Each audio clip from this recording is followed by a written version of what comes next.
Quais vão ser as consequências, Zé, da prisão dos irmãos Brazão, Domingos e Chiquinho Brazão? Bom, Kennedy, é difícil de prever, porque a gente não sabe como é que vai ser o comportamento dos Brazão depois de presos, né? Se eles vão ter a mesma atitude dos outros envolvidos na morte da Marielle, que foi delatar, né? Tanto o Elcio Queiroz quanto depois o Rony Lessa, ou se eles vão ficar em silêncio e tentar demonstrar sua inocência, etc. O que eu posso te dizer é que eu venho há algum tempo examinando as conexões da família Brazão e eles têm uma rede de contatos muito ampla e surpreendente. Ela vai do ex-presidente da Câmara, Eduardo Cunha, ao ex-governador Sérgio Cabral, do Rio de Janeiro, ao prefeito Eduardo Paes, do Rio de Janeiro, a conselheiros dos tribunais, do Tribunal de Contas do Rio de Janeiro, vários deputados, vários senadores, promotores de justiça, delegados de polícia. É uma rede realmente poderosa, sem contar Dá para a incluir, Zé, Brasão Inc. nessa rede aí, dá para incluir o governador Cláudio Castro, o ex-presidente Jair Bolsonaro e os filhos dele? É circunstancial, mas dá. E aí vale uma pena falar uma coisa, né? Esse inquérito, cujo relatório veio a público no final de semana, tem mais de 400 páginas, ele está sendo muito criticado por não ter nenhuma smoking gun, literalmente, né? Não tem a prova definitiva dos crimes, não tem nem A sequer a prova arma do crime. direta, a prova cabal. É isso. Exato. E o que eu acho é o seguinte: depois de 6 anos, que foi o tempo que o esquema dos Brasão e do crime organizado no Rio de Janeiro conseguiu manter esse caso sem investigação, ou, ao contrário, com contra-investigações, quer dizer, é um caso que toda essa rede que eu citei, que vai da polícia ao Ministério Público, passando por todas as instâncias de poder do Rio de Janeiro, atuou em conjunto para ocultar os mandantes do crime. É muito difícil, depois de 6 anos, você encontrar a arma do crime fumegando, né? Porque ela já talvez nem Isso. exista mais, quanto mais com cano quente, tá certo? Quer dizer, as provas objetivas que poderiam haver já foram todas eliminadas porque uma máquina corrupta tratou de eliminá-las. Não foi o tempo apenas, né? O que é importante prestar atenção? O que os policiais tentaram e conseguiram foi obter delações dos executores do crime que foram checadas e, não, e nada nessa checagem entrou em contradição com a versão que os delatores apresentaram. Segundo, a quantidade de circunstâncias, de provas ou de indícios circunstanciais que ligam a família Brazão a esse e a muitos outros crimes é gigantesco. E elas fazem um conjunto que é muito eloquente, que conta uma Ô história Zé, bem contada. Zé, sem te interromper, mas já te interrompendo, nós hoje estamos fazendo o programa num outro aplicativo. Então ele tem um delay um pouco maior, fica ruim, às vezes eu não quero te atropelar.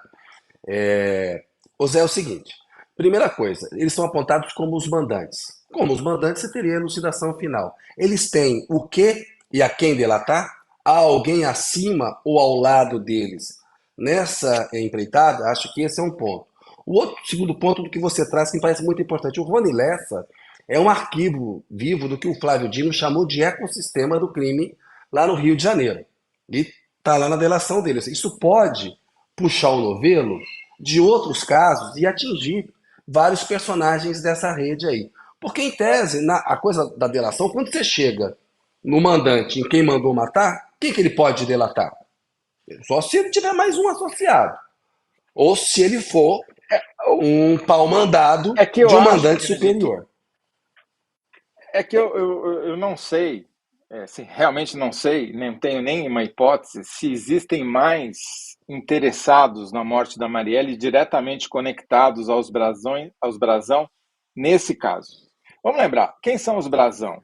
Os Brazão é uma família de 6 filhos, 3 homens, 3 mulheres, em que os 3 homens têm cargos eletivos, né? Um é deputado federal, já foi deputado estadual e hoje é conselheiro do Tribunal de Contas do Rio de Janeiro, e outro é vereador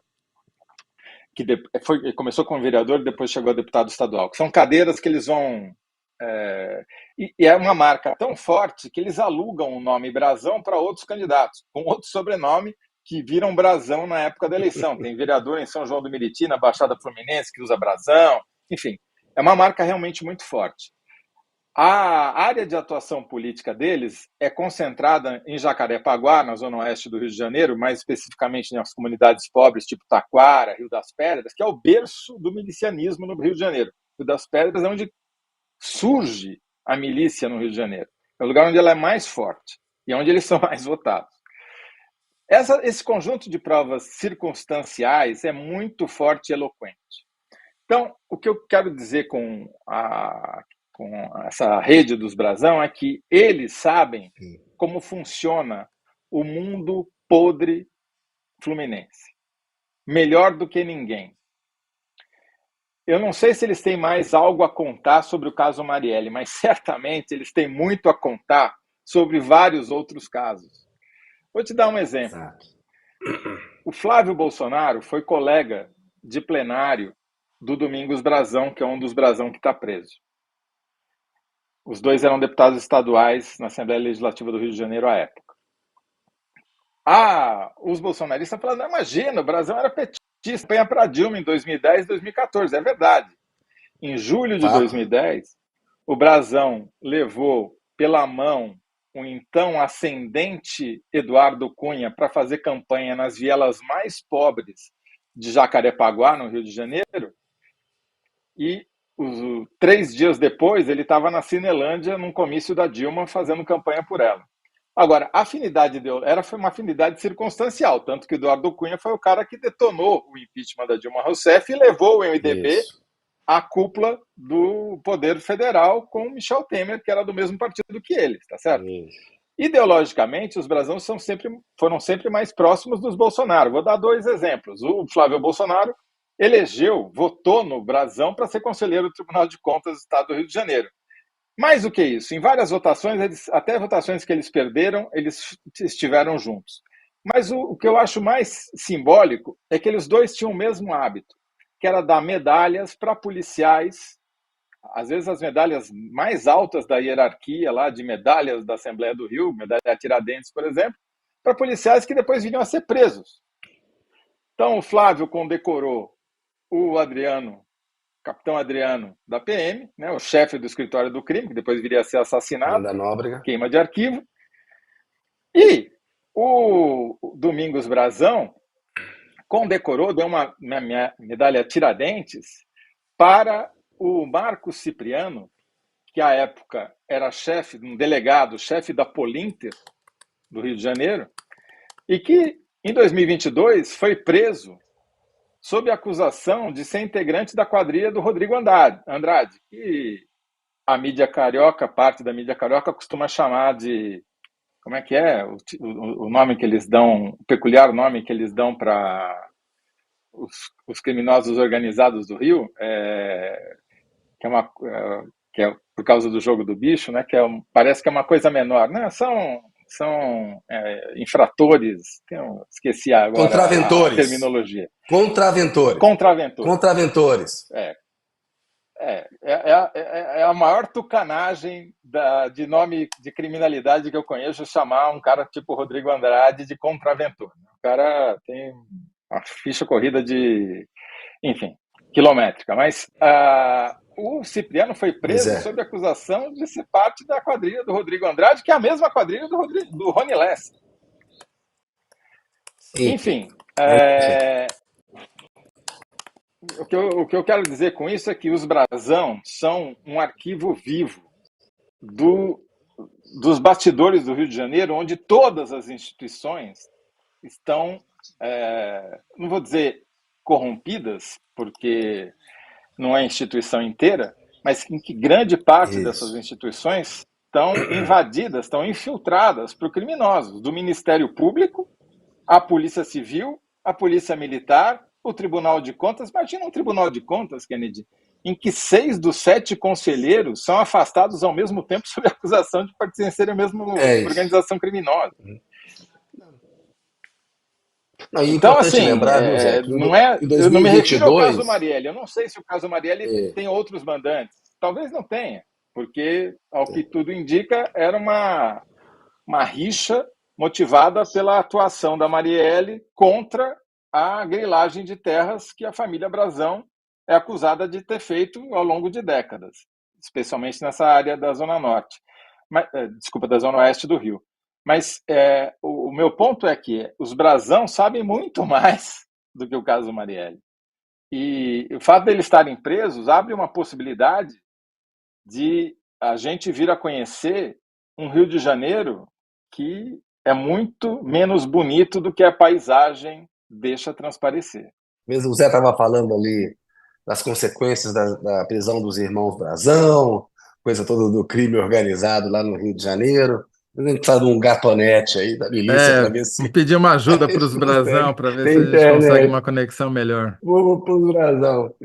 E tá difícil. Olha só, o Toledo estava explicando a rede de contatos da família Brazão, contatos políticos, com a sociedade carioca, com a polícia, enfim, com tudo lá, e que consequências pode haver para além do caso Marielle, né? Porque eles estão apontados como os mandantes do caso, o caso está solucionado desse ponto de vista, mas eles podem falar de outros crimes dos quais eles tenham conhecimento, de outras pessoas que possam eventualmente ter algum envolvimento. Por hora parece que era mesmo uma rixa entre os Brazão e a Marielle, né? A gente tem que ver os desdobramentos que isso ainda vai ter.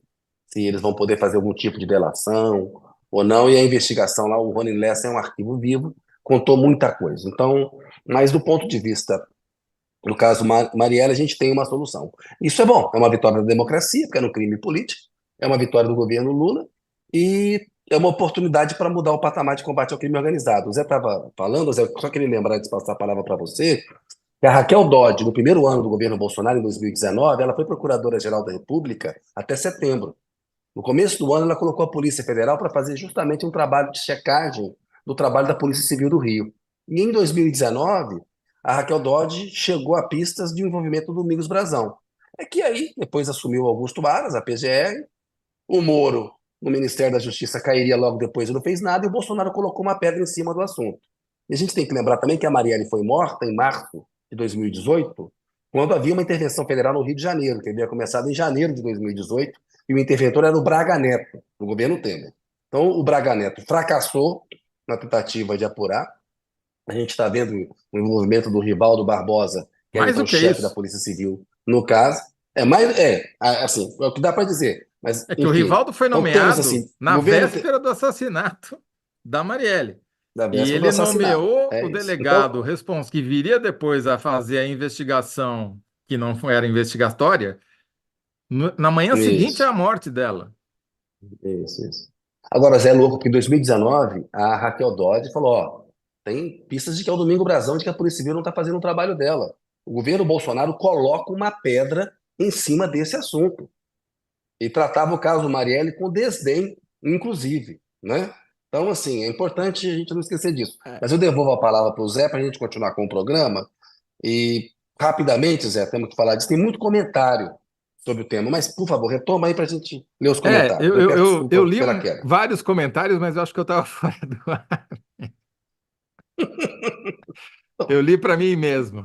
Mas, enfim, o meu ponto, só para terminar aqui, para amarrar, é que as conexões dos Brasão pegam todo o submundo do Rio de Janeiro, que eu não sei nem se pode ser chamado de submundo, porque eu não sei o que está acima e o que está abaixo. É tão grande, é tão longe, vai tão longe, é tão intrincada a rede de conexões deles, tanto políticas, quanto empresariais, que é difícil saber o que que é sub e o que está em cima e o que está embaixo, entendeu? Talvez eles estejam por cima e a gente é que acha que eles estão embaixo e nós aqui também embaixo. Às vezes eu tenho essa Isso. impressão. Né?